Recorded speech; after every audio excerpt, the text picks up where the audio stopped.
Hello and welcome, everybody. Welcome to the ESL Go4Evolve Sunday Cup number 8. I am here today with my new co-caster, James Bott. How's it going, James? It's going great. How you doing, Dan? I am doing great today. I am psyched to see some of the new teams that are showing up in the scene today. We are missing a few of the old favorites, but we do have a lot of new teams, including a team coming from the Far East, from Singapore, in fact. Yeah, that's great. I'm really looking forward to seeing them play. And I did know that some teams are not participating this week. They just want to take a break, especially with the new rule changes. They're probably just going to let that sink in a little bit, and then we'll be ready also next week for more great games. Yeah, absolutely. Now, we are getting into the lobby here, so these players should be ready in just a moment. Yeah, they are actually just about to start. Oh, wow. I didn't think they were going to be this quick. I thought we would have more time to talk. So let's, real quick, let's cover the map picks. They are going to be Medlab, Weather Control, and then finally Distillery. This is going to be a best of 5. This is Team Salges Hunters versus, wow, the monster player of Averse is Tattletale. I wasn't sure if Tattletale was playing a Hunter or the Monster. Okay, that's interesting. That makes sense, though. The rest of the team is from Singapore. Tattletale is from England, in fact. Awesome. Well, it'll be interesting to see how they play this out on MedLab. If we get Tier 3, we might see a pretty epic fight on the relay. If the Hunters can make it that far. Yeah, no, let's talk about the new rules real quick. First of all, for this Sunday Cup, Tier 4 is in fact allowed. And on top of that, Masteries are also enabled, which means that every fully mastered hunter or monster is going to have, some sort of benefit to all of their abilities, be it a flat damage increase in the case of all of Kraken's abilities, or potentially a range increase, a radius increase, things like that. A little bit more healing from a Kyra healing grenade or a Val heal beam. Yeah, and that'll really come into play, like you were saying, with the Kraken and the 15% damage. It's going to be pretty difficult for the Hunters. They're definitely going to have their job cut out for them. So I wouldn't be surprised if we saw Hank running DR to try to combat that. But we're just going to have to wait and see what they roll. Yeah, absolutely. And DR has been a common pick, I think, among a lot of Hanks, and I think even medics as well, in the past couple weeks. Although not highly advertised. But now with Masteries in play, I think it's absolutely necessary that they pick DR. There's almost no question about it right now. Mm-hmm. And it will be really interesting to see if teams go ahead and do pick Tier 4. And I'm really excited to see how these monsters are going to handle that, because there's always the danger if they do roll Sunny. It is true that it's really hard to get away. It's a very stressful game as a monster. But a lot of times you can see the Hunters overextend. And if, I've seen it before where the monster can recognize that quickly, and it's almost a free strike in some situations. Yeah. Yeah, absolutely. And with Tier 4 enabled, one thing that I do want to point out is the fact that many of these teams, at least the existing teams, have the gentleman's agreement that they agreed to not use Tier 4. And part of the reason behind that is the fact that these new rules, this rule change, was in fact posted yesterday morning. So many of the teams didn't have time to prepare or practice with Tier 4 or, really get ready for it. So they just want to take the time to make sure that they're comfortable with Tier 4 before playing it against each other. So I like seeing that from many of the really solid, good sportsmanlike conduct, making that gentleman's agreement to not use Tier 4. I know some teams didn't agree to it though, and possibly even downright refused. They want to take advantage of some of these Tier 4 hunters before the balance patch comes in. Keep in mind that the patch notes that were posted on both the official Turtle Rock forums and on the Reddit for the upcoming balance changes to Tier 4, which brings them down to a more reasonable level. None of those are actually in the game yet. Mm-hmm. Yeah, and I mean, it really kind of selfishly, I wouldn't mind seeing some Tier 4 action myself, spice it up to see some of that crazy OP Hunter play. But if a monster can pull through and beat him down, that'll get him a lot of street cred for sure. Looks like chat is saying that Tier 4 is not in the rule set. Which I'm aware of. Apparently there was a post by one of the ESL admins or something like that on the ESL forums. And I know personally, speaking to an ESL admin yesterday, they did in fact say that Tier 4 is going to be allowed. in today's tournament, but the players are absolutely right. The official rules have not been updated. So it'll be interesting to see how that plays out. I'm sure that will cause some contention, as I know some teams are intending to use Tier 4.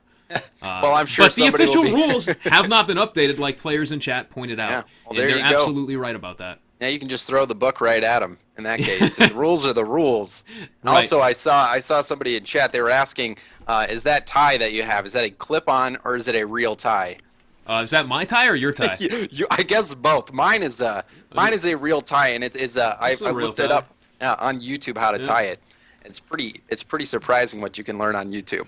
I learned how to tie ties. I think probably from selling insurance. Selling insurance is how Yeah, you know. yeah. Most boring job ever. had That to- didn't last too long. I had to watch it in YouTube at 0.25 speed. It's the only way I could actually learn. Oh, I had a bunch of old people who knew how to tie ties already teach me how to do it, but I think it was about the time when I tried selling insurance.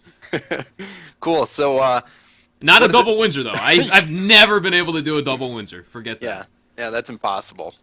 Takes like 10 minutes to do. Yeah, it's pointless. It's a waste of time. So how's it looking? Is it looking like they're getting ready to start up here? Hopefully. I'm not sure what's up. Let me see. He's saying 1 second. Let me see what the holdup is. Let me send them a message real quick. I really am excited to see the Xbox One tournament. You know, there is always going to be some contention about the platform in which they compete on. But if you go and look way back in the day, games like Shadowrun, I don't know if anybody remembered that game, but Shadowrun was actually a game on the Xbox 360 that could be played on both PC and Xbox, actually cross-platform. So you could go on and play against PC players with you playing on your Xbox 360. And MLG picked up Shadowrun, and they actually had a tournament, and a very big PC gamer, EXT360, he was PC only, and he made that transition over to Xbox and was able to actually win the tournament on, I think, more than a Really? couple locations. Yeah, so Oh, wow. there is precedent before where you've got a game that is multi-platform, and then sometimes with these big tournaments you just have to make a decision. And I think a lot of the pros will definitely be coming around. It's definitely you want the competition to be on the platform that you're used to, but especially with a game like Evolve, a lot of it is just mentality and decision making. There's a large mechanical component to it, like hitting the vortexes, hitting rocks, and so on and so forth. But a lot of it is just going to be the decisions that the hunters make, the decisions that the monster make, when they're going to engage, how they're going to take that fight. So I think with this Xbox tournament, we're going to see teams like Hard on You or Eyes on You or even Evolve Hype make that transition, and I would not be surprised to see them take it all. Yeah, you're absolutely right. They very well may. I think it's really going to be exciting, and you're absolutely right. I would love to see more cross-platform play like that. And I think that's one of the advantages of having a game like this. Especially like the PAX East Pro-Am, for example, where it was on PC, but any console player can just plug in their controller, and then it plays just like a console, but with slightly better graphics and maybe running at 60 FPS rather than 30. Mm-hmm. But the controls, you can play with whatever whatever control scheme you feel comfortable with, and I think that's so important. Yeah. And it's great to see the kind of competition that controller players were able to put out too. Yeah, you really could see that. There's I would argue a slight advantage playing on PC with your ability to get that precision aiming and be able to run at a higher sensitivity. But like you're saying, it didn't. There were teams that took games off of PC teams. So and vice versa. If PC players need to prepare for going into a console tournament, they can just pick up a USB Xbox controller and plug it right into their computer and practice that way. All right, and it looks like, well, let's see. I've got players messaging me the rules over and over. Yeah, we know about the rules. It's just the forum post is what's throwing everything off, and the fact that we actually spoke to ESL admins yesterday, saying that they would be enabled, but without the official rulebook actually being changed, I would think that Tier 4 can't be allowed, right? Yeah, I That mean, makes sense. I mean, it is the official rule book. You have to have standards, right? rules are rules. It's the Right. law of the game. And if it's not in there, then, it doesn't. I would say that the official rule set on ESL takes precedence over a forum post. But again, it's going to be the tournament admins that have the final say.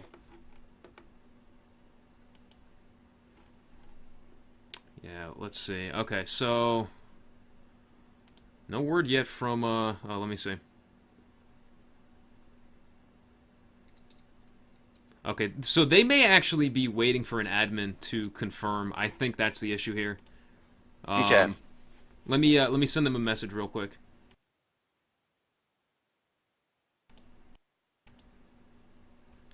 Yeah, we'll have to see what they say. Maybe they'll just play without Tier 4. I don't know.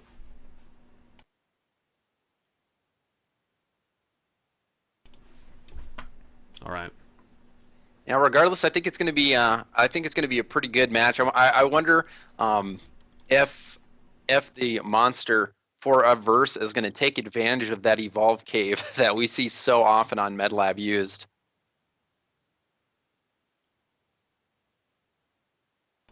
All right, and here we go. Jumping into game right now, it looks like. So we should be good to go. I'm excited. Are you excited, James Bott? Oh, I'm absolutely excited. I can't wait to see this fight right here.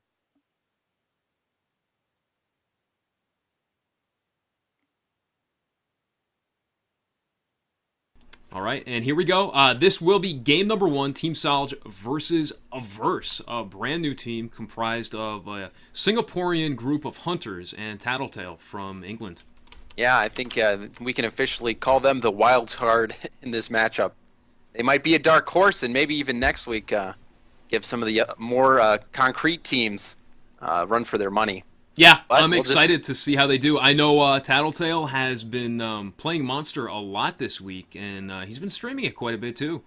Yeah, We'll have to see how he does. I've heard good things. We'll just have to wait and see because it's always a different environment when you come into a competitive atmosphere like this. There is playing online, there's scrims, but when it comes down to the wire and you're playing for all the marbles, the mentality of players can really come to show, and a lot of times you see experienced players be able to handle that pressure a lot better. So even if we don't see a strong performance out of a verse, maybe it's just them getting control over their wets, but we'll just have to wait and see.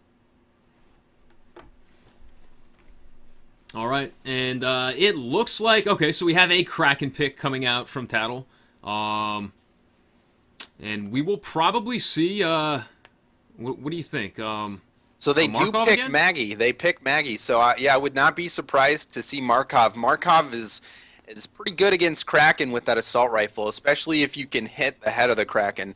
So I would not be surprised if they pick Markov and Hank. But we'll just have to wait a couple seconds and see. All right, player is reconnecting. I think yeah, they are changing their names. Well, I guess he's gonna leave it as Boo for now. We'll get him to change back to the official name after this game here. Now, keep in mind, folks, the picks are done behind the scenes before the game ever starts. The way it works is the hunters pick their medic and their trapper first, then the monster announces his pick, and then the hunter team is allowed to counterpick with an assault and a support. Mm-hmm. And it looks like we do have a Markov and a Hank coming out. Yep, so it's not surprising. After the Cabot nerf, we haven't seen as many Cabots, although in some of the games that I've been watching offline this past week, I've seen some Cabots be able to utilize that damage amp effectively, but it's just so much of a risk, especially when you've got masteries enabled and you've got that 15% damage on the Kraken. If you don't have a Hank that can mitigate some of that damage, then it just is very difficult to survive some of those focuses, especially when you get some Pounce Banshee Mine combos, which can just be devastating, even without that 15% damage. Yeah, absolutely. But now with that 15% damage plus masteries, it's going to be that much more powerful here today. And keep in mind, the Banshee Mine, none of the Banshee Mine changes that people have at least asked for or talked about are actually in the game yet. You can see the Kraken just sizing up the landscape. All right, and here we go. We are into game number 1 of today's ESL Sunday Cup, number 8. This is the Go4Evolve Sunday Cup. The teams are playing for a prize pool of 150 euros per week, with a monthly finals culminating in a 350 euro grand prize, as well as a lot of bragging rights. Yes, indeed, and I felt so bad for that poor mammoth bird who was crying as it got gobbled up. But you know, you just got to get to that stage 2 at the cost of all the wildlife's lives. All right, and for Team Averse, we do have Tattletale playing that Kraken. Let's cover the Hunters real quick. For Team Salge, we have some guy who changed his name to Boo. On Assault, playing Markov. We have Akath, the classic medic, on the medic, playing Kyra. We have T4 is a joke, no idea who he is. On Support, playing Hank. And we have Shwazy on Trapper, playing Maggie. I believe it's pronounced Shwazy, from what you told me before. That is right. He did tell me that we do need to emphasize the way in his name. We have to get hyped about it when we say it. And also, let's not forget one of the most MVP-style players in the game, Daisy, who I've seen have clutch reses so many times on so many different teams, really a staple for many players. Yeah, absolutely. That is one of the main advantages of Maggie. A lot of pro players actually refer to Maggie as Daisy because they really pick Maggie for Daisy. Yeah, so it'll be interesting here. You can see that Shwazy is hanging back, really trying to wait to see where this Kraken is going to commit to. And you just know that a versus monster is going to try to fake one direction and try to get Shwazy to commit and then go in the other direction. He really doesn't want to get a stage 1 dome. Yeah, and you can see how far back Shwazy is hanging right now. You know, almost 100 meters back. Checking the map, you can see his positioning. He doesn't want to cross that rock formation right there and overcommit to one direction or the other. And that's exactly what Tattletale is trying to get him to do. He wants him to overcommit so that he can duck back the other way and create some distance between himself and the rest of the Hunters. And really, you might be asking yourself, well, why doesn't the monster engage? He's going to have a 3-on-1 situation. And, well, the core of the team is really already out there. The Trapper brings DPS and it brings some control with the traps, and it also can trap the monster with the dome. But really, the Hunters are not going to be in too much danger because they have Kyra and Hank there. They're going to be able to survive any attempts to get a mark by the monster. And you can see Tattletale, he sees Shwazy just hanging back. So really, this is beneficial for the Hunters as they're just eating up time, and he's not really making any progress towards his stage 2. Yeah, he's not at all. He's had that evolve meter for a while now, but he cannot get the distance to get away and evolve. Yeah, and you can see Shwazy is doing a great job of not committing. And, you know, it might just take an engagement, and really it's not an opportune engagement because he's already losing shield. He has less than a third now, so if a dome goes down, it's going to be pretty difficult for him to escape without having a significant loss from his permanent health. And look at that. He is crossing Shwazy's path right now. Shwazy advancing, trying to get that cutoff. He sees him 20 meters away and closing. Tattletale ducks back the other way, though. Yep, so the clock is still ticking. Really, it's just a stalemate at this point, but definitely it's going to be a little bit more in favor of the Hunters. And you can see that lightning gun doing a lot of damage. He is actually out of shields, and he's going to be taking permanent health damage. Yeah, he needs to get away and overeat on some food right now. Get some armor back. You can tell he's frustrated, and he's just going for an evolve there. No, so he cancels it. Yeah, you can see the frustration on the monster. You can see that he wants to just get away.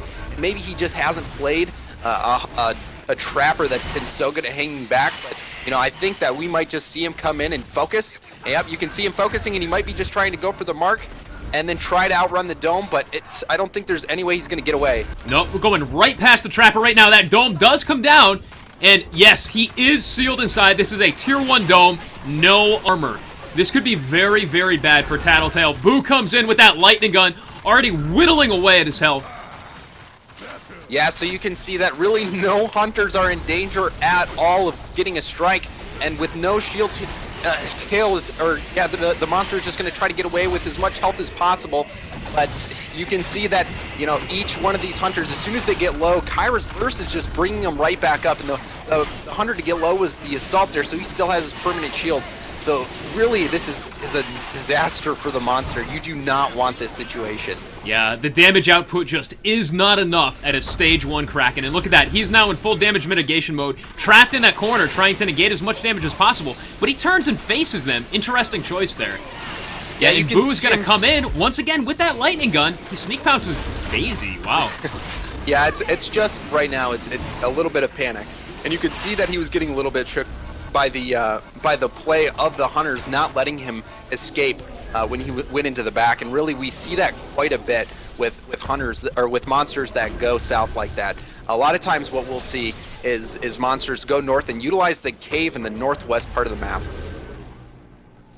Yeah, and great play by the Hunters there. Just doing strong, consistent damage to him the entire time. Really not giving him any space. He will have a few brief moments now, but you know what? If he's going to take an evolve now, they're almost on him, as is. This is a classic YOLO evolve right here. You know, look at this. He's going to try to just probably get... he canceled it. He canceled it.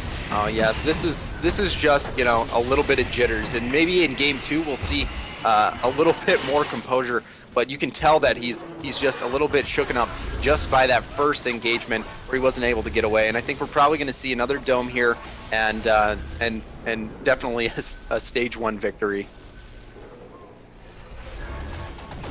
Yeah, and he's going to pass right over them now. But keep in mind, Shwazy, that dome will be off cooldown now.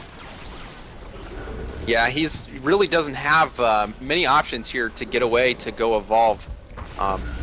He may get stage 2, but he's definitely going to be getting domed, undoubtedly. He did get away. Interesting. I'm surprised. I'm surprised I didn't go for it. Looks like he's thinking about what to do. He's not sure. Yeah. Oh, sneaking right over them.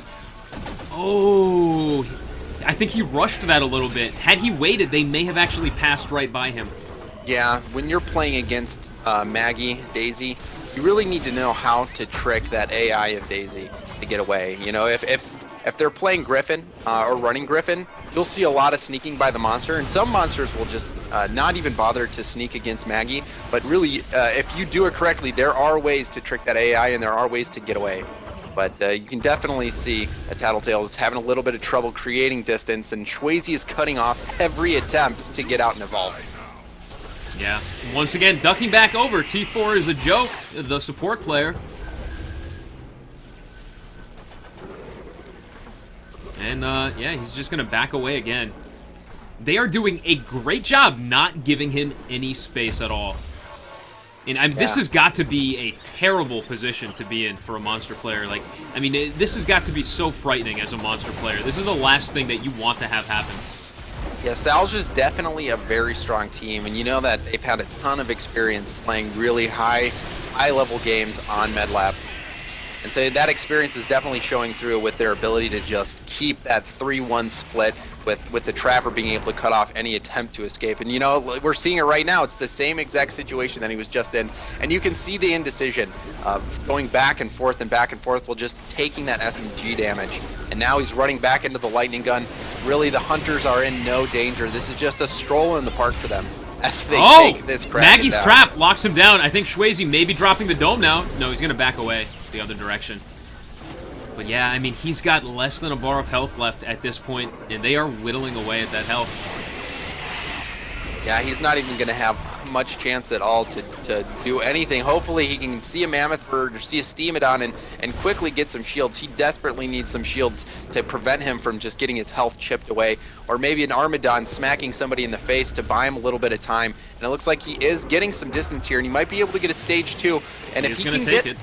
Yeah, and if he can get stage 2 and get away clean and get full shields, this game is definitely not over. Yeah, it's not. Okay, they do throw the dome, but just barely. So this is going to be a stage 2 dome with no armor and half health. And they come in right away. They come in strong. ACAT gets hit by the lightning strike. The shield was too late. And Markov on that lightning gun trying to do what he can. Yeah, the monster needs to get Maggie down. If he can get Maggie down with a quick down and then just take the dome down, he will be able to run. Really, I don't see any other way for him to get out of this alive. Lightning strike on Assault completely misses the Assault. Assault doesn't even need to pop his personal shield. And look at that. The Banshee Mine's taken out by Markov's lightning gun as well the instant they come out of the Kraken's body. And now Tattletale looking to get away. I think a odd sneak pounce right there. Lightning strike towards ACAT. ACAT dodges the lightning strike yet again. That's 2 lightning strikes in a row that have done zero that was a great damage. Split. That was a great split. by Salge. You could see them all going in their opposite directions, so if there was a last-second twitch, only one person would get hit by that lightning strike. So that's a very much team experience showing through right there. Absolutely. Akath was hit by that lightning strike there, but looks like they're going to recover. And, man, that damage output, Tattletale can't stay. He needs to get away. Look at that. Only a sliver of health left. Yeah, you know, really the Hunters are just not in any danger right now. They have been playing very solidly, and you know, the best hope that Tails had to get out of that was to quickly get that mark on the Trapper. But you know, even just that split second where he was on Markov, that is all wasted time and all health that you're losing. So it's going to be a definite uphill battle from this point. It's still possible just because of the damage output capabilities of the Kraken, but it's pretty unlikely at this point. But you know, we haven't seen Tail play, and maybe he can pull something out of his hat. Yeah, look at that. Look at that. Lightning strike on Shwayze. Okay, so that will slow them down. They do need to wait up and let Shwayze get healed. Shwayze can't really go all out. I mean, they can heal on the go, but I think Tattletale's going to get some good distance here. But look at his Evolve meter. Stage 2 Evolve meter.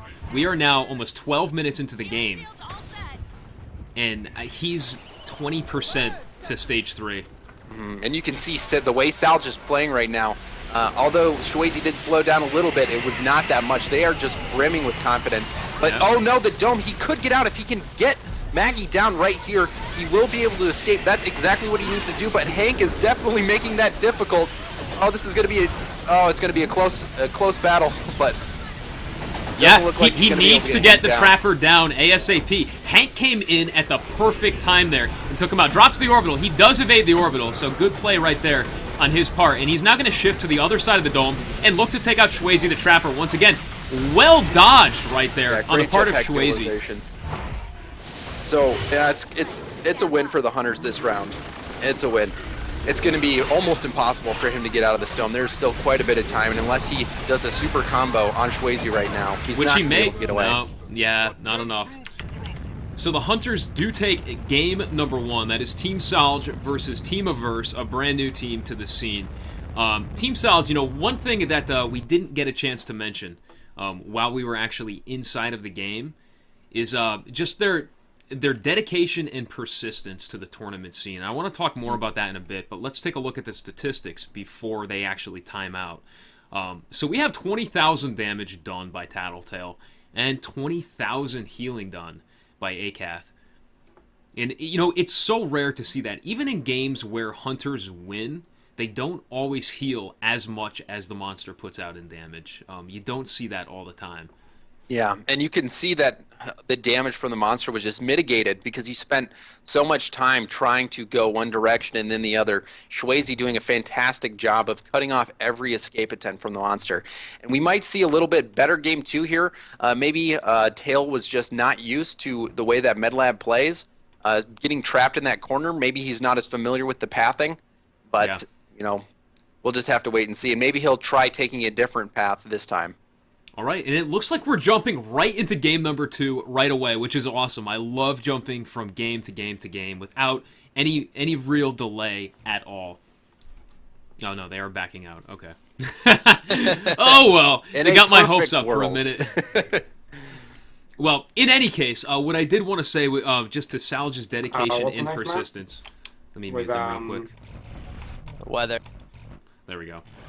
Is Salge's dedication and persistence to the tournament scene. You know, through hell and high water, no matter what happens, whether they're down a player, no matter what comes up, Salge has consistently managed to find a way to play in every single Sunday Cup. They're dedicated to the PC tournament scene, and I love that.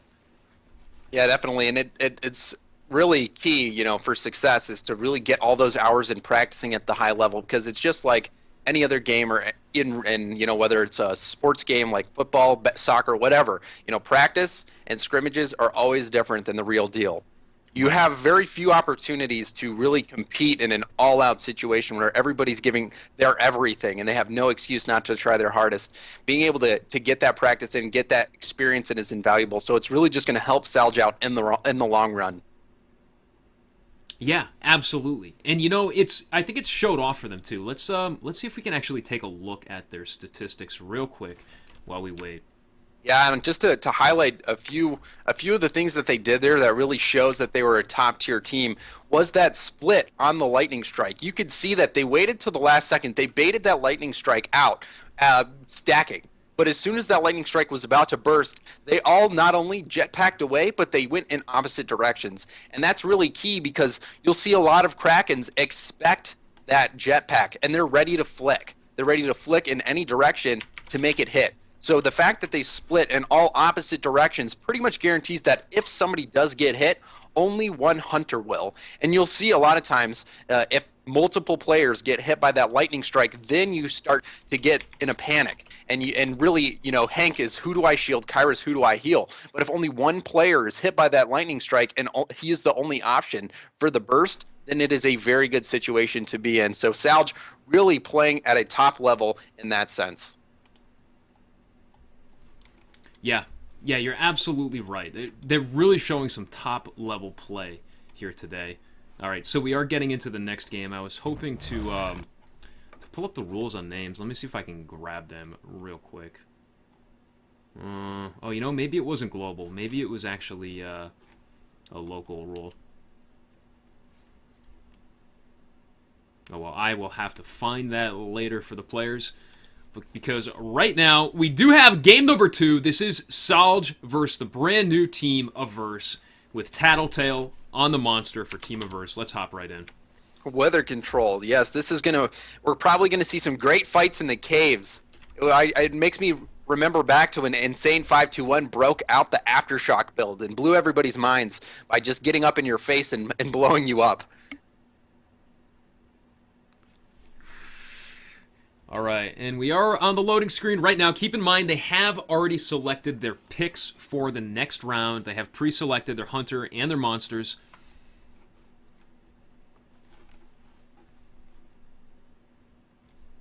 So we see one minor change here. Well, a big one with the monster. We're going to be fighting a Wraith here. Many people thinking Wraith is a little bit less powerful than pre-patch, which is very true just because of the traversal nerf. But still, the Wraith does have a lot of burst. But you can see that they maybe expected a little bit of a change, and they're running Hyde. Hyde with his flamethrower is very nice for keeping track of a Wraith that is invisible. And then also one big change is before, the amount of time that the Wraith was visible when you got hit is increased. So now before where it was just a split second when you hit the Wraith, now it's visible for much longer. So if the team is really good at watching for that decoy, then they're able to kind of minimize the effectiveness of decoy. So then the way that the Wraith will probably be a little bit more effective is the very bursty play style.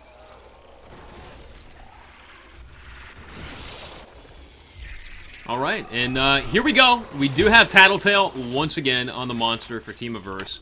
And we have the hunters from Team Salge dropping in right now.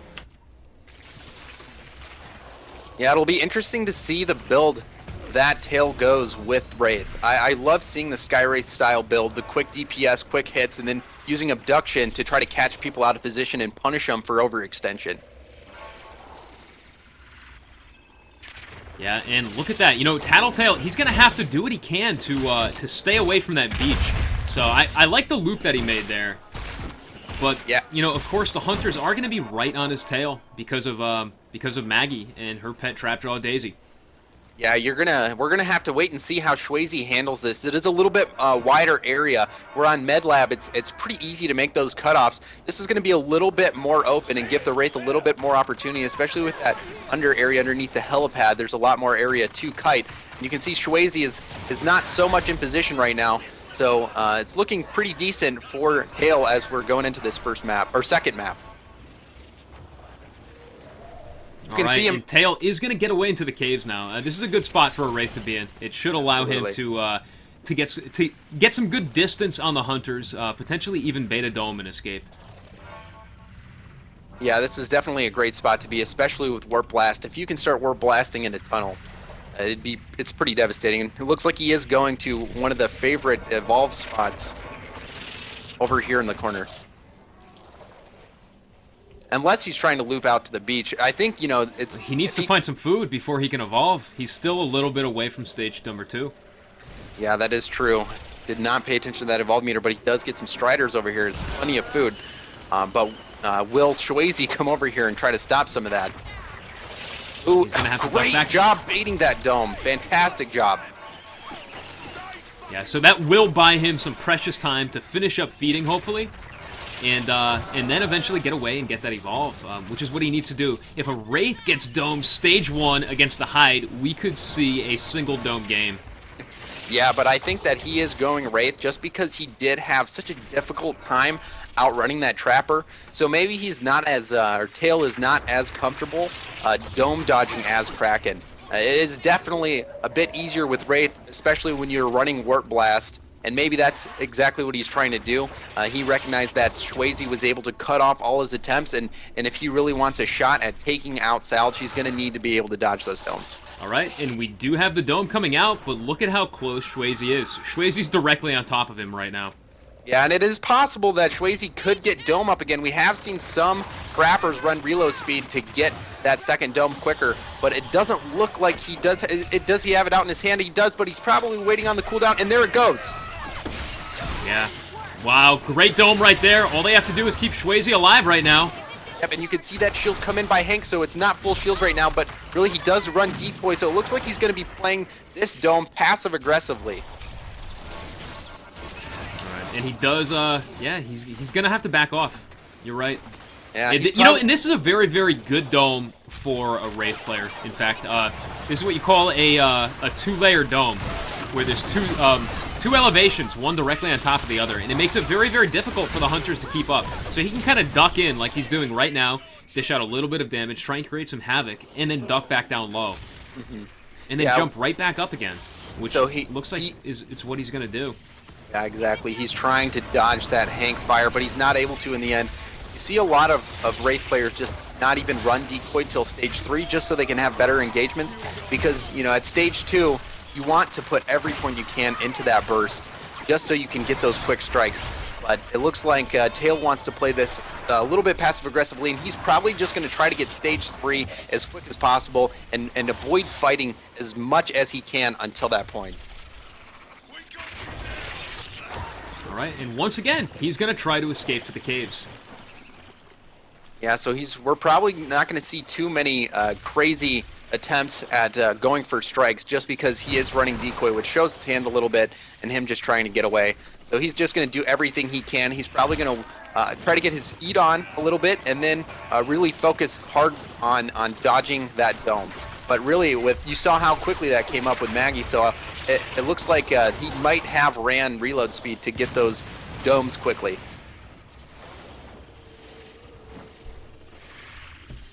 All right, and he did buy himself some time there. I like that. Look at how much distance he's actually put on the hunters right now. We can see that Swayze the Trapper is probably the closest one to him right now at 110 meters away. Yeah, and he's got a lot of real estate to work with. So, you know, it was with Warp Blast, he's probably going to be able to dodge this dome unless Maggie can get a nice harpoon combo, or if in an abduct. As soon as you see a Wraith abduct, if you get in position, you can throw that dome and he'll be caught in it. And we do have a dome coming down. I don't think it's close enough, though. Yep, what Swayze did there was fantastic. He waited for the Wraith to use some traversals, and he knew that he could not get his burst jump to dodge that dome. But, you know, Tail has a lot of shields, so he's probably going to be playing pretty passive-aggressively again. You can see that he doesn't want to fight. He's kind of intimidated at this Hank's ability to just shut down any attempt at bursting. We do have the Hyde poison grenades coming out, though. Abduction onto Boo, the assault. And he advances now on Practical 1, the support player with a Warp Blast. Not much damage dealt, though. He's going to shift over to Swayze the Trapper. Abduction onto the Trapper Swayze, and he tries to escape, but that poison grenade chases him out yet again. Yeah, Boo doing a great job being a nuisance, trying to get that Wraith's attention, and he did pull Tail's attention, and any effort spent on an assault is wasted time, just because not only will he have his personal shield, he's going to have Hank's shield, so there's really almost no way that you can get him down unless you can bait out that personal shield first. And he was able to get a little bit of food there, so he is mitigating some of this damage, and it's not so bad. He is able to escape, so if he can get this stage 3 and max out a couple more skills, although it still will be difficult, it is going to be about, I would say, 50-50, maybe a little bit more in favor of Salge, just because we've seen that they do have really good play as a team. Yeah, and checking the clock, we see 7 minutes and 30 seconds right now. So Tattletale still has plenty of time on that round timer. Yeah, he is making good time, and he is doing a pretty decent job at mitigating that damage. But, you can't just run forever as Wraith. You will have to commit.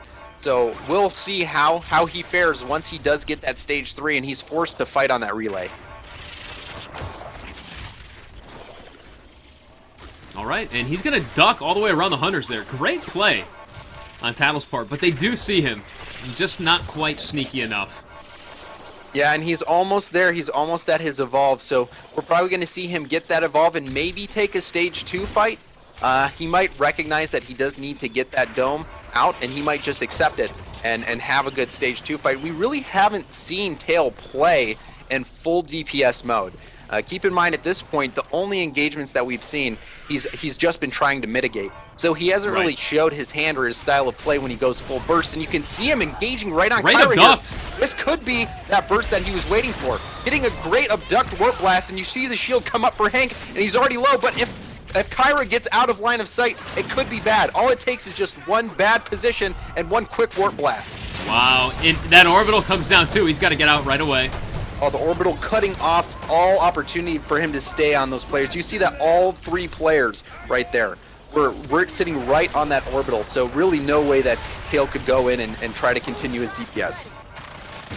Yep, and once again, climbing now, looking for another pick if he can. Going on to Schwazy, abduction, but just not enough damage output. He's got to back off. Yeah, we're seeing more indecision by this monster right here. He's probably just not used to playing a team that is so coordinated. But you could see Boo getting low, popping that personal shield, so now he is a viable target. Hank is also getting low, so this could be a good situation. He could get a mark out of this. Yeah, he absolutely could. Warp Blast onto ACAT, Boo, and possibly Practical One also. They all need to get healed up. But he's basically fighting in that poison grenade right now. Yeah, toxic gas is just doing a number on him. And it looks like he is going to have to run. He's got to get stage 3 at this point. He's just got to run. Oh no, he's got hit by that Maggie trap, but he's definitely going to try to create some distance. Unless he's just going all in at this point, which he might be doing. He's going to try to get a mark on Hank or get Hank down. Look at that on Practical One now. That orbital comes out. That orbital might actually finish him if he doesn't back away. He's got a sliver of health left. And this could be it. He pops the decoy looking to escape, but no, he abducts in the middle of a fight and basically kills himself. Yes, and you could see that's nerves getting to him again. But you can't blame him. It's the first time this team is competing in this tournament, in the ESL tournaments. And once again, we can see the same amount of damage as Healing Dawn. We are still unsure as to how the other side of the brackets of this matchup did. Let me message the monster player from the other team and see how things are going. And there was some really a flash of good play by Tail there. He did create his own opportunity with that abduct on Kyra. He had an opportunity to get Kyra down, and really I think the problem here is just that he's not able to really fully commit and try to take a fight. You see that he's partially committing, and it looks like he does have the ability to do it. It's just maybe the nerves getting to him a little bit and just getting a little bit shook up with some of the orbitals or positioning of the players. But we'll just have to wait and see Game 3 how that goes. But the Hunters really doing a great job starting off 2-0 against the Kraken. Well, I do have some news for you. While this was happening, Avixon, playing the monster against the Singaporean Hunter team, actually got 0-2'd. So this best of 5 is now tied 2-2, and we are going into a tiebreaker round. It will be Team Salge's Hunters versus Tattletale the Monster. Okay, so this will be an interesting matchup. We've seen here, it sounds like both Hunter teams really taking commanding leads against these monsters. And so unless Tail can pull something out of his hat, it looks like this is a little bit more favored to Salge at this point. Yeah, absolutely. Salge does have a bit of an advantage here, I would say. They looked very, very strong against Tattletale here today. But let's see what Tattletale can pull out in this 5th and final tiebreaker round. You never know. He may have a surprise up his sleeve for us. Yeah, we really haven't seen him really fully commit. So at this point, with his back against the wall, maybe he'll come out swinging, and we'll see some more aggressive play from Tail. Yeah, he does have to pull something out. He's going to have to really surprise the opposing team here.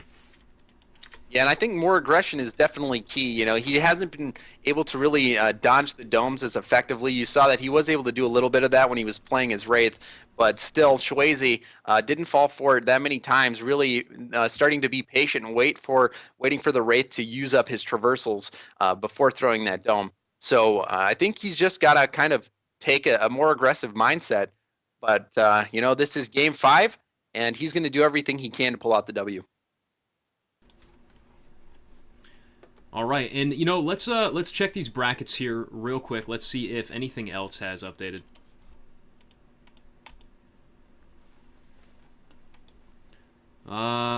Okay, nothing else just yet. So we still have Apex in the quarterfinals getting a bye. Oh no, I'm sorry, they are not getting a bye. It's going to be Wolves Esports versus Survivors of Sheer, then playing off against Apex Black in their quarterfinals.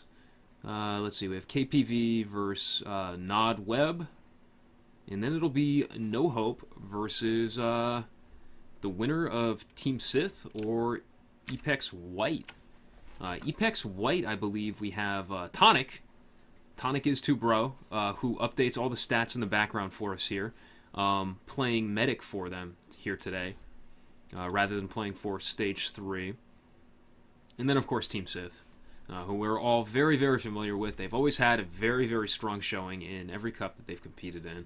Yeah, even taking first once, second place. We have an 8th, a 5th. Really just a good, all well-rounded team. Or well-rounded team all around. That doesn't...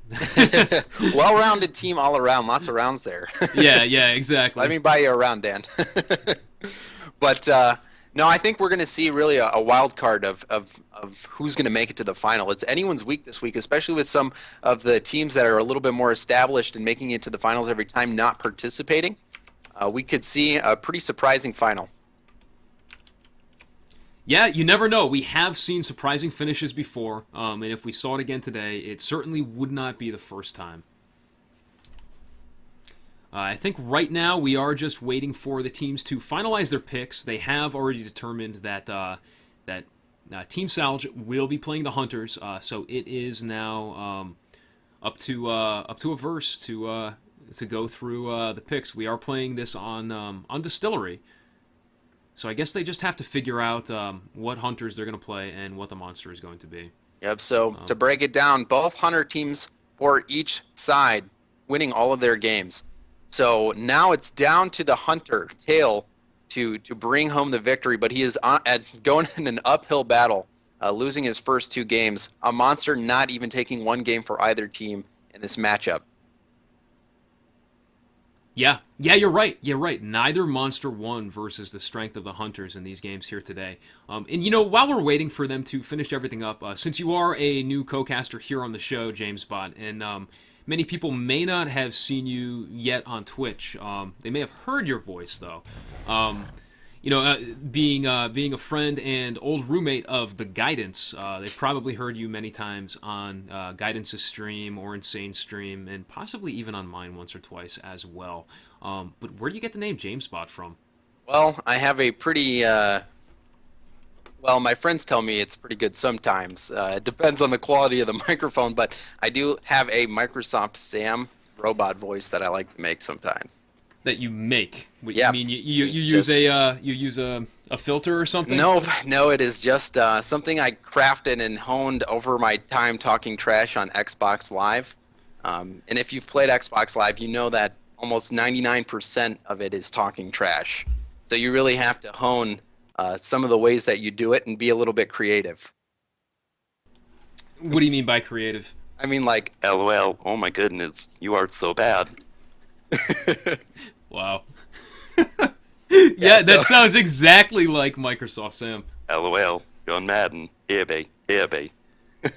I'm still not sure I believe you. Well, I know I saw you doing it last night with your hands and your feet up in the air. So there was no way you could have been hitting anything. Yeah, it still sounds too good. Well, never believe anybody anything anybody tells you on the internet. But Exactly. I'm telling you, I'm not lying. So, great. We got. Looks like we're starting up Game 5 though. This is winner take all. All right, and here we go. This should be the final loading screen. All right, and we are now into game number 5 of the quarterfinals here. Team Averse versus Team Salge. We have Tattletale You can playing see the that monster yep. for Team Averse as the Kraken once again.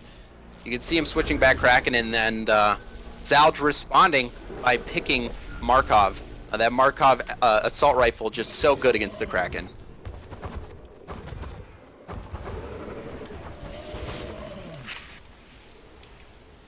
And what do you think of Distillery as a map? Personally, I love it. Yeah, I think, you know, I do like it as a map as well. You know, I personally, I would love to see wildlife buffs make their way back into the game with the numbers tweaked a little bit more. I think it would be a lot of fun to see. You know, otherwise, I think that makes the map layout that much more important. So, I mean, I think all the maps are pretty decent. Really, anywhere where you're going to have a lot of loops on the relay, though, it definitely makes it a little bit harder for the monster. But, yeah, it doesn't, you know, it's just another map. Yeah. Yeah, just another map. That's a good way of looking at it. And real quick, just noticed that the Assault Boo actually changed his name back to Jaws Toe. So we now know that this is Jaws Toe playing Assault as Markov. And of course, we have Akath on Medic playing Kyra. Practical 1 on support playing Hank. And we have Shwazy once again on Trapper playing Maggie. Yeah, so we're just going to have to wait and see how Tail responds. Really, Shwazy doing a great job getting in his head, stopping any opportunity that he has had to run away. So we'll see if Tail changes up his style of play and chooses to commit and try to take down Shwazy and look him in the eyes, or if he does continue to try to get away and get those evolves. All right, and jumping back to Tattletale now, we can see him putting some distance on this Hunter team. You know, it looked like they were going to close the gap there, but Tattletale looking a lot stronger here today so far. And you can see Shwazy, though, he is taking good line, and Tail is really caught with the beach to his back, so he doesn't have a ton of options to go away. And really, I don't think he can sneak at this point with these Hunters this close on his tail. So getting trapped, he's going to be getting trapped in this back corner and really not having any way to go. So you'll see Shwazy being able to do what he does best and cutting off those escape routes. Yeah, and look at that. He is fully on his way to a stage 2 evolve. That meter is completed. And he will be looking to duck back now, going the long way past that Trapper. But Practical 1 right above him. Yeah, so it'll be interesting to see whether he does try to run or if he does try to do a stage 1 fight, which we have seen some Krakens be able to get strike stage 1. But definitely a little bit risky. Yeah, absolutely. You do see it from time to time, although I think usually it's more due to misplays on the part of the Hunters than, you know, the Kraken really being strong enough to pull something like that off. It's something that I don't think should ever happen. Yeah, exactly. One Hunter being caught out all alone, maybe even wildlife in the mix too. Sometimes that will do it. So you can see him trying to bait Shwazy right here. But really, they're not buying it, and he's really not doing much for himself at this point. He really needs to not just bait the direction, he needs to bait that dome. So he's going to have to commit enough to make Shwazy believe that he's going to be going in that direction. And look at that, creeping back over the middle right now. And the Hunter's hot on his tail, though. Just firing away, whittling away at his armor, doing as much damage as they can to kind of keep him scared and keep that pressure up. Yeah, and maybe what he might try to do is run back to the caves and evolve in the cave, where he knows that he could get caught, but a stage 2 fight in the caves is still advantageous towards the Kraken. Yeah, absolutely. It's just such a narrow corridor. You know, he can use that vortex to really keep the Hunters at distance, and it's very, very hard for them to dodge a vortex inside of those caves. And it looks like that is what he's doing. He's accepting the fact that he is going to have to take this fight, but if you're going to have to fight, you might as well fight in these caves. Yeah, and we do have a dome coming down. So this will be a stage 2 dome. 0 armor. Jaws Toe already working away at his health. And Tattletale looking to go right on Swayze, focus down that Trapper, and drop the dome. And look, we have a Sloth in the fight, too. Oh, this is a great spot for him to fight, especially with that Sloth. Daisy is already down, so you're not going to get any help from Daisy if one of these players goes down. If they're not careful, Tattletale may actually be able to finish them right here. Yeah, even though he doesn't dangerous. have any shields, this is a great spot for him to be in. Lightning Daisy's Strike already coming down. out on ACAT, misses. Yeah, that is a critical spot. Every Lightning Strike needs to hit in this situation. Yeah, absolutely. And look at that, trying to focus down Akath, but Akath just continually backing up all by himself, and he will get away. Lightning Strike on Practical 1, almost takes out Practical 1. Can he get healed up in time, though? If support goes down, this could be very, very bad for the Hunter team, but look at that, already over 50% health as Tattletale tries to do as much damage as he can, but it is just not enough. Yeah, you could see that Vortex that hit the wall and did not take any damage to the Hunters was a critical miss right there. It was definitely a great idea for him to bring that fight into the caves, and he had a recipe for success. It's just that Salch was able to play pretty well and avoid getting any marks there, except for Daisy, who went down and is has started the dropship timer. Yeah. Yeah, and look at how much damage they dished out to him. They basically negated all of the additional health that he gained from achieving Stage 2. And he's going to sneak now back into the building. I'm not sure if they saw him. Oh!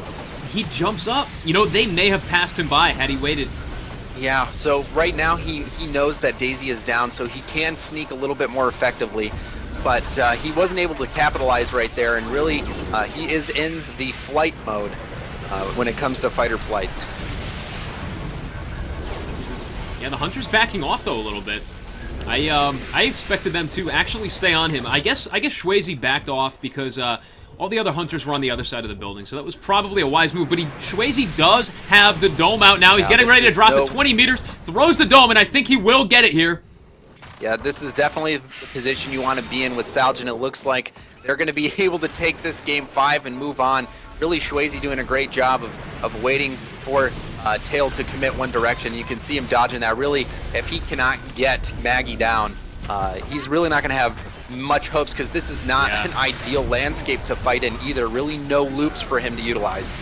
Yeah, and you know, if you noticed, Swayze was in that dome all alone for the longest time, too. Oh, sneak pounce onto Jaws Toe. Interesting choice there. But that lightning gun from Jaws Toe still just utterly destroying the armor and health of Tattletale. Lightning Strike on the Practical 1, the support. Support dodges the Lightning Strike. Yet again, I don't think I've ever seen so many dodged Lightning Strikes in a series of games against Kraken before. Yeah, one thing that you noticed that he did there was a lot of players might try to jetpack backwards away from the Kraken. The Practical 1 realizes that that doesn't always work, so he goes straight forward, which is much more difficult for the Kraken to pull down on the mouse versus going out. So really, jetpacking right at the Kraken is a great way to dodge it, and you see Practical 1 doing that right there. Yeah, great play, absolutely great. And looks like Tattletale is at about a bar and a half or 2 bars of health right now in total. Yeah, and that is all he has left. He did have some good opportunities there where you did see him hit Maggie with that Lightning Strike and Vortex and get below half health, but then the pounce on Toe, it ate a little bit of time up, and really it was just wasted time, because that time that he spent pouncing the assault, he could have been continuing to focus the Trapper and maybe getting out of that dome a little bit quicker. All right, well, he is out of it now, and he will escape into the caves. Looks like he's got some good distance on the Hunter team. Swayze, yeah, 80, 90 meters away right now. If Tattletale can keep this up and get to the other side of the map, over where all the mammoth birds are, he may be able to successfully complete a Stage 3 Evolve unhindered. Yeah, and it's definitely going to still be a difficult task for him to take on with no Hunters getting any marks. And really, we haven't seen Tail be able to put really any kind of panic pressure on these Hunters. We've seen a couple of them get low, but really where you see the Kraken just start to shine is when he's able to line up multiple hit Lightning Strike and multiple hit Vortexes. Right now it looks like when people have gotten low, when Hunters have been damaged, it really hasn't been the group, it's just been one, and when it's only one Hunter, it's a lot easier for Kyra or for Hank to make sure that they don't go down. Yeah, Lightning Strike Vortex on Swayze, but the delay between both attacks allows Swayze to easily get healed up. And Jawstow comes in with that lightning gun again, I think switching to the machine gun now, Kraken being at too far of a distance. Oh, Vortex into both support and medic, and they drop the orbital to chase him off. Tattletale almost flying into that. He needs to get away right now. Yeah, great job from Practical One recognizing those pressure moments. Medic goes like down. Pirate does go down, but it's not going to be enough for him to do. He needs to get out of this dome. He needs to either kill the Trapper or just continue to run, and it looks like he will be going down here. And it looks like Salge is going to be moving on. Yeah, they finish him off from sheer machine gun fire alone. Well played to Team Salge right there, defeating the new team, Team of Verse, in the 5th game of a best-of-5. And Team Salge will advance to the semifinals. Yeah, all the players of Salge really working together there. You had the Assault being a nuisance and eating that pounce. You had the Orbital from the support as well as the shields, and Kyra doing a great job healing everybody up. And then you had the Trapper Schwazy playing that cutoff game and getting many, many domes. Really a great team effort there by Salge. Yeah, very, very well played to Team Salge, and great effort on the part of Averse as well. Let's update the brackets right now and see if any other teams have finished up their matches. Okay, so we do have KPV advancing to the semifinals as well. Nothing as of yet settled between Wolves Esports and Survivors of Sheer in the round of 6. Nor has anything been set in stone between Team Sith and Epex White. Let's see if we can get in on any of those games real quick. I'm going to send them a message. Yeah, with both of those teams, I wouldn't be surprised seeing those matchups go 5 games apiece. All of those teams very quality.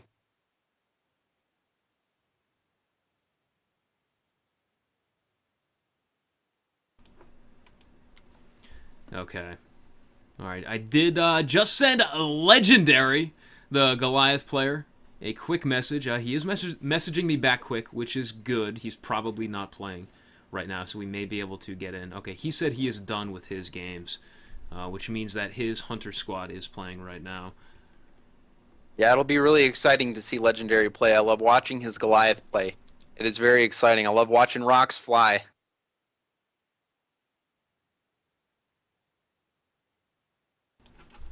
All right. All right, just trying to see if Team Wolves Esports Hunters are currently in a game or waiting in a lobby. We'll just have to wait here. Legendary is sending me a message back right now. And of course, always let us know in chat what games you guys are hyped for, what matchups you want to see. You can type !brackets to see the current brackets right now. There is an S on the end of that. You can see who's going to be playing, and let us know who you want to cast. I know we've seen a lot of requests for Legendary, and don't worry, we always cast Legendary every single week, but we're not going to start with Legendary and cast Legendary for an entire tournament. It doesn't work like that. We do have to jump around. It's the Legendary stream, man. Yeah. No, yeah, we will cover as many teams as we can and watch as many matchups as we possibly can. But I'm really excited to see Sith or Epex or Wolves or Survivors of Sheer. All of those teams been around for a while, and all of them bringing really high levels of play. All right, so we may actually have some Hunter games from Wolves Esports coming up right now. Let me see here. I think he did say to join him. Yeah, okay. Okay, so we have Chromo, Darkenwolf. Okay. There may be a game going on here. Let me see if I can find out.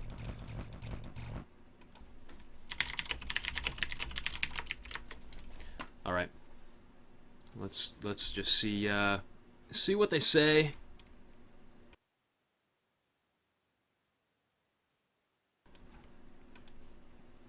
Yeah, so I am very excited though about this Evolve tournament coming up. Even though, you know, it is on the Xbox. I own an Xbox. I'm really excited to see it, and I think a lot of players will be coming out to this $100,000 tournament. That's right. The Proving Grounds, a $100,000 tournament. Qualifiers on the What's Xbox going on? every single week, culminating in a live event. I believe right before E3. I think it's the day before E3, if I'm not mistaken. Yeah, and it's great to see the commitment of these 2K, Microsoft, TRS, everybody continuing to stay committed to Evolve, put in the time, effort, and even putting their money where their mouth is with this 100 grand tournament. I believe in the rules. It's each team. You've got 4 chances to win a qualifier in your region. I think the top 4 teams that win these tournaments get to move on and get to go, a trip to California. For what is it? Where is it taking place? It's going to be taking place at the ESL studio. I'm not sure exactly where in California that is geographically, but I would assume either somewhere around LA or San Francisco, right? Yeah, and I wonder if there is, we see these PC metas all the time where you got this solid composition of Markov and Maggie and Hank and Kyra. I'm interested to see if there's a little bit different meta in the console competitive scene. If we'll see a little bit of variation of play and how that translates with these PC players coming over to the Xbox. They want you to host because you're from the East Coast. Now I'm gonna invite everyone. But like and you I said, believe, Proving okay? Grounds all culminating just before E3, June 15th, I think you said. Yeah. So it will definitely be exciting. I can't wait to see that. I love watching the competitive evolve. Just watching that 3-1 split, especially with the coordination between the hunters, almost like hive mind. It's almost like they knew exactly what each other were going to do and were able to respond effectively. And you see that with the high-level teams.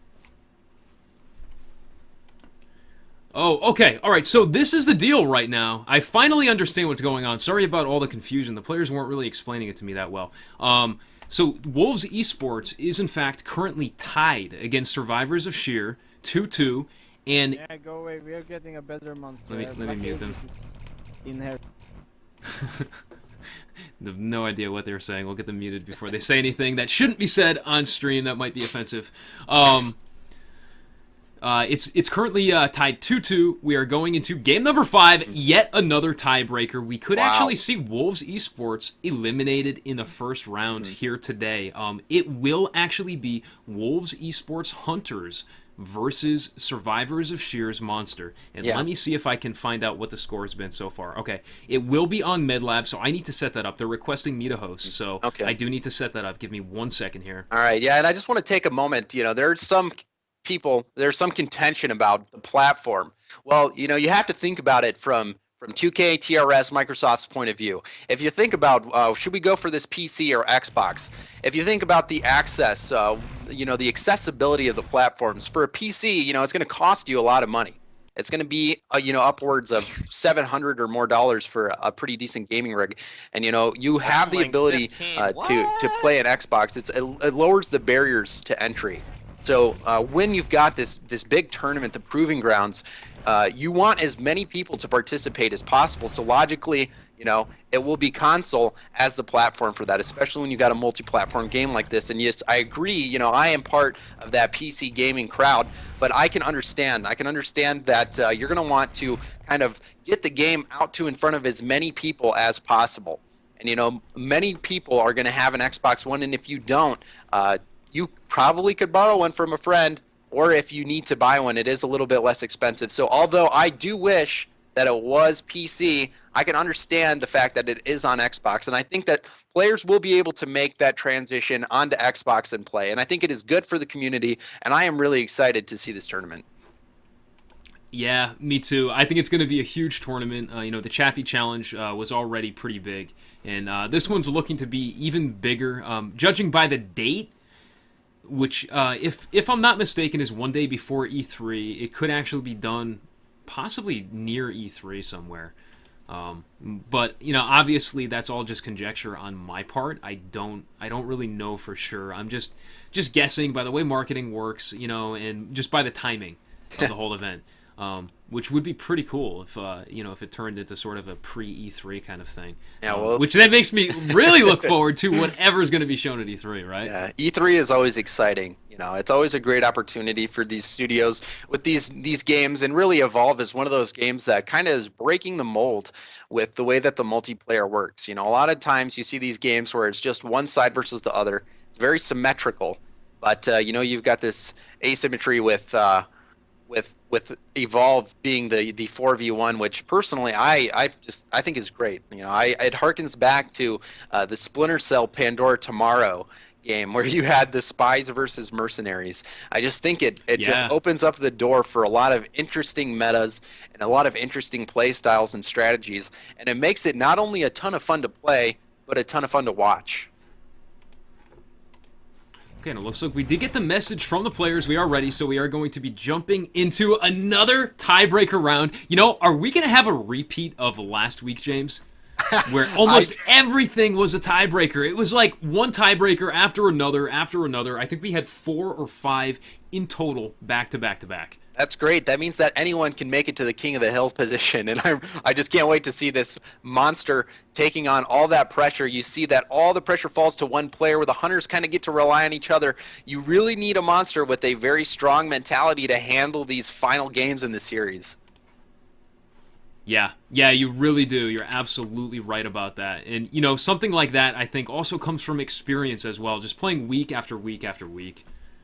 Yeah, definitely. The nerves, everybody gets nervous, but it's really how you can channel that. And really, I know when I used to play competitive games on the scene, you would always be most nervous right before the game started. But then once it starts, you just want it to start, because once it starts, you get in that mode and you can start focusing. And really, you see players who are able to kind of, be nervous at the start, but push that aside and really use that emotion to focus themselves, really do a great job. And you can see, monsters like Insane getting into those high pressure situations and being able to come out on top. Yeah, absolutely. And you're right. That's just something that comes with time and experience. And I think also you have to have a little bit of a knack for it as well, right? You just have to have the ability to kind of shrug off any nerves that might come up, right? Yeah, and it's definitely, like you were saying, the experience, just putting in the hours and trying to make it where, like you get in a situation, you're like, well, I've been in this situation before. I know what I have to do. Now all I need to do is execute. You'll see some players who get in a situation that is new to them, and they may, I don't know how to handle this. But, that the experience is definitely like, I know I am in this situation. I know what I have to do to get out. And if they can pull it off, then they can take the W. Yeah, exactly. Now, you mentioned your competitive experience before. What games have you played competitively?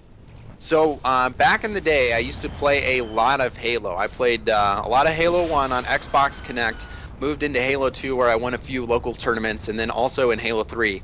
Me and Guidance actually met in the finals of Halo tournaments. We would always see each other in the finals. Whether it was a free-for-all or whether it was 4v4, we would always meet up in the finals, and I don't think I ever beat him in a free-for-all match, but we did take his team out quite a few times in local tournaments. Yeah, so I played a ton of Halo, and now I like to play a lot of Counter-Strike and Evolve. Those are my main games. Okay. Yeah, Counter-Strike is another great competitive game. Now, it looks like the teams are ready, and we are already into the action. So let's go over the players here real quick. For Survivors of Sheer, playing the Monster in this 5th and final tiebreaker round, we have Dezu. And on the Hunters, for Wolves Esports, on Assault, we have Cinder playing Markov. On the Medic, we have Riku playing Kyra. On support, we have Mr. Biddle playing Hank, and we have, finally, Liquidity on Trapper playing Griffin.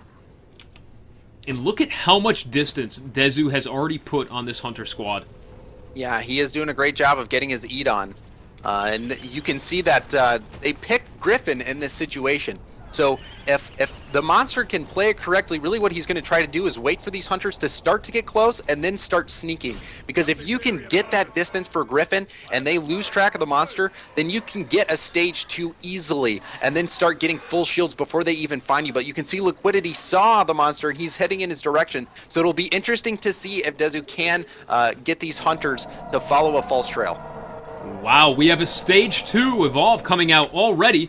Only a minute and 58 seconds into the game. I think he activated that around a minute 55. They do try to drop the orbital, but a little bit too late. He's going to get out, and the Blitz Leopard is going to hold Griffin back. Oh, no. Blitz Leopard MVP there, buying Dezu time to get away. So it looks like Liquidity's going to try to get a dome, then a harpoon, but it just looks like he's too far away and he's not going to be able to get it. Dezu, that was working out perfectly for him, so he's probably now going to take a feed path and head up to the caves. That is a great spot to fight if you're a monster. Yeah, that really is, and this is a dangerous position for Wolves Esports to be in. Really allowing a Goliath to get to stage 2 with, look at that health, the slightest sliver done to him so far. Yeah, the Leopard's not showing any issue for the Goliath. You know, just flame him up, barbecue him, and eat him. But the Leopard doing a lot of damage to Liquidity, not so much in health, but in time. That Leopard was key in preventing a cutoff and a dome.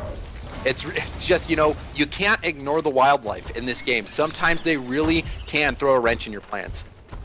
Yeah, they absolutely can, and they look out for it, too. There are some games where it just seems like, you know, they have it out for the Hunters. They just always seem to be in the right position at the right time, or the wrong position at the wrong time, if you want to look at it that way. Yeah, and you could see him utilizing that sneak there, and Dome comes beating out that dome by wow. just his foot, it looks What like. an amazing dodge there. Barely missing that dome. And, you know, if that was not a downhill jump, I think he might have missed dodging the dome there. Yeah, but that was definitely an experienced play. That was not that was very intentional. You could tell that as soon as he was able to outrun Griffin, he headed straight for that high ground, and he knew what he wanted to do before that. So that's just a great job of him executing that dome dodge. And already, once again, 90 meters away. Trying to close in now. Okay, they've closed it down to about 60 meters, but, you know, he's going to have full stamina at this time. Oh, picks up the rock and waits, and he's going to go in now. He wants to poke. Stage 2, full armor. He wants to do what he can. He's going to let them get a dome. Wow, Riku already down to half. He may actually be able to close out the game here. Sneak pounce, but the shield from Hank saves the medic's life, and he switches to Cinder. Another rock throw right into Mr. Biddle, and that orbital comes down, knocking off a lot of his armor. Yeah, great job there, eating up all that shield from Hank, but as you saw, he was not able to continue focusing Kyra, so now this shield will be back up on Hank, but he is going to be focusing Hank, so it doesn't matter. He missed that rock, which was critical. He needed that rock to be able to take down Mr. Biddle, so now it looks like he's going to be losing his shields and be taking some permanent health damage. Another rock throw comes out. Unlike the last one, this one he does throw at the Hunters. That last rock throw, he threw a rock into a rock. Yeah, and you definitely need to hit all these rocks in that dome. One rock can be the difference between getting that mark or not. So although he did not get a mark, he is definitely showing some good play here and showing the ability to focus down Kyra and almost getting Hank there as well. Wow, Cinder popped his shield a little bit preemptively, but you know, with the dome coming down any second now, maybe it was okay for him to pop it right there and kind of save Hank's shields in case he switched to someone else. That was a great dome for the Hunters. They didn't do a ton of damage, but, you know, they lost nothing. They managed to get down all of the Goliath's armor and managed to do about 25% of the Goliath's life. Yeah, but I wouldn't be sitting too comfortably if I was the Hunters, because Dezu did do a great job of focusing. You know, he missed that one critical rock, and that was the difference between a mark or not. And he's been doing, you know, a pretty good job so far. So I think although that the Hunters did come out on top on that dome, it's still anybody's game. And he's showing a very good high level of play as Goliath. Yeah, absolutely. And he is going to take the Evolve right here and probably get away scot-free. That dome is still going to be on cooldown, and he's going to sit around and eat up. Interesting choice there. No, the dome is out, actually. They're going to have another dome. Yeah, so this might be an interesting spot, though. He does pull out some shields, and there is a lot of caves underneath to deal with if you're Goliath. And if you can get the Hunters to kind of form up at the entrance and hit them with a rock, it can be a pretty good spot to fight. So yeah, this is not a favorable spot for Hunters to fight it. All right, and we do have some action. The Goliath Dezu comes right in, jumping up with a fire breath to open things up. And Markov on him strong with a lightning gun, and he's going to back away from that orbital. Yep, and here's where the caves are coming into play. You see that he's got so many places to just avoid these Hunters with line of sight and really force them to come into the caves to take a look. So it's going to be really difficult. It's probably going to be just a wash at this point, with the monster not getting a mark and the Hunters not doing much permanent health damage. That is unless he really focuses and tries to go for a mark right here. Yeah, which he may. Leap smash Misses everyone, though. Great dodge right there. And Hank on point with those shields, keeping Liquidity from even taking the slightest bit of fire damage. Yeah, so he does have Hank cornered here. Leap smash onto like, Biddle into, was that some wildlife? Oh, into a plant. Oh, the Man-Eater plant playing a great job holding down Biddle to take some extra damage. I was wondering what was happening there as well, but you can see the wildlife with the leopard, and now that Man-Eater plant playing a critical And role. Riku takes a rock throw. Medic down as well. This is exactly what you were talking about. This is what they needed to watch out for. Yes, and you could see as soon as Hank went down, you lose that ability to really mitigate that damage. But they are getting up here. They can stabilize right now. Assault goes down now to a rock. Yeah, but they do have 3 players up, so he needs to be careful. This is not a time in which you want to overcommit because they do have 3 players up, and he has no shields. So he really should potentially just cut his losses and then go. But it looks like he does want to go for the kill on the assault. So they will have DPS mitigated, but they still have that survivability, so you still want to be a little careful if you are this team. But it looks like they are deciding to break up and wait for the dropship. So great job by Dezu, tipping the scales in favor of him and getting many marks there. Wow, Fantastic and he job. sees Hank. He sees Hank through the invis. He saw the footprints. That is not good for Mr. Biddle right now. He cannot escape much longer. This invis is going to be off any second. We can see the Goliath wailing away at thin air, just barely missing him under that cloak. But the fire will reveal him and allow Dezu to stay on his tracks just a little bit longer. Yeah, and you That can see leap smash misses. Oh, Dezu may get him this time, though. No, he misses a leap pounce there. Or a sneak pounce. And you can see him trying to do his best of roaching, but it really is just delaying for as long as possible, trying to buy time for Riku to get in a spot where he cannot be found by the monster. But if Dezu wants, he's got to make a decision here. Do I want to go for the win, or do I want to and potentially waste time and not get my full armor, or do I want to just get full armor and wait for these guys to drop down? He's going for the win right now. Wow. Yeah, it makes you wonder if he was able to sniff out some of those footprints and see where Riku is heading. I think so. We can see Riku here popping that adrenaline burst to give him a little bit extra run speed and potentially get some distance. Wow, narrowly dodging that sloth right there.